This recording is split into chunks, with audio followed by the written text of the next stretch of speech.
নমস্কার দর্শক বন্ধু, আশা করি আপনি সবাই ভালো আছেন। আজকে আমি আলোচনা করব দীপান্বিতা অমাবস্যা। এই অমাবস্যার দিন আপনি কি করবেন, কি উপলক্ষে কাজে লাগাবেন। আপনাদের নিজের কাজ নিজেই করবেন। বিভিন্ন সমস্যায় আপনারা ভুগছেন, যেমন প্রেম ভালোবাসা কেটে গেছে, আপনি কোনোভাবেই তাকে ফিরিয়ে আনতে পারছেন না। এই অমাবস্যাটাই যদি আপনি কাজে লাগান, মারাত্মক কাজ হবে আর আপনার প্রেমিক প্রেমিকা আপনার কাছে ফিরে আসবে।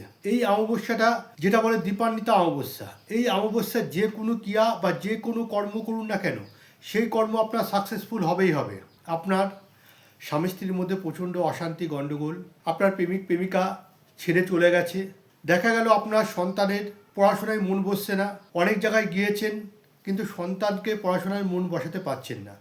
এই দীপান্বিতা অমাবস্যাটা যদি আপনি কাজে লাগান, আপনার যে কোনো সমস্যা বা যে কোনো কর্মই বলুন না কেন, আপনার সমস্যা সমাধান হবেই হবে।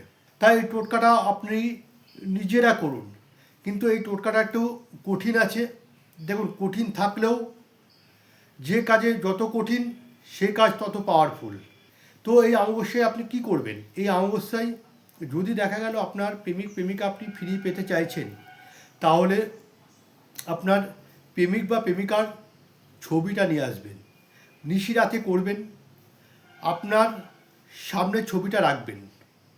তার আগে সেই অমাবস্যার দিনই আপনি শ্মশান থেকে 3বার নিঃশ্বাস বন্ধ করে আপনি শ্মশান থেকে মাটি তুলবেন, প্রেমিক প্রেমিকার নাম করে মাটিটা তুলবেন। তোলার পর আপনি যে জায়গাটায় কর্ম করছেন মানে যে জায়গাটায় কাজটা করবেন সেই জায়গাটায় মাটি নিয়ে আসবেন। যে প্রেমিক প্রেমিকার ছবিটা সামনে রেখেছেন ছবির ওপরে 3বার দেবেন। দেওয়ার পর আপনি অশুক্ত গাছে লাল শালু দিয়ে ছবিটা বেঁধে, ছবিটা লাল শালু দিয়ে বাঁধবেন। বাঁধার পর লাল কাঠ দিয়ে আপনি গাছে ঝুলিয়ে দেবেন। কালী পুজোর অমাবস্যা পড়ছে, সেই অমাবস্যায় করবেন। আপনার প্রেমিকা 7 দিনের মধ্যে আপনাকে ফোন করবেই করবে। আর একটা কথা বলেছি, স্বামী স্ত্রীর মধ্যে অশান্তি, এই স্বামী স্ত্রীর অশান্তি আপনি কাটাবেন কি করে? অমাবস্যা পড়ছে, অমাবস্যার দিন মায়ের পুজো হচ্ছে, সেই সময় আপনি যখন পুজো করা কমপ্লিট হয়ে গেল, হওয়ার পর আপনি মায়ের চরণ থেকে নিঃশ্বাস বন্ধ করে ফুলটা নিয়ে আসবেন। আনার পর আপনার স্ত্রীর সিঁদুরে বা সিঁদুর কোটোয় রেখে দেবেন। মেয়েরা তার হাজব্যান্ডের বা স্বামীর পার্সে আপনি রেখে দেবেন।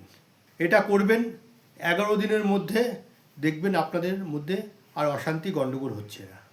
আর বলেছি যে আপনার সন্তানের পড়াশোনায় মন বসছে না, এই সন্তানের পড়াশোনায় মন বসানোর জন্য আপনি কি করবেন?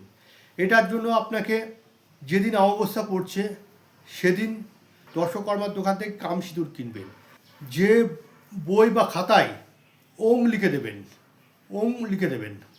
লিখার পর এটা আপনি ঠিক 15 দিন দেখুন, আপনার সন্তানের কিছুটা হলেও পরিবর্তন হচ্ছে বা পড়াশোনায় মন বসছে। এই টোটকাগুলো করুন, দেখবেন অবশ্যই ফল পাবেন। সবাই ভালো থাকবেন, সুস্থ থাকবেন। জয় মা তারা।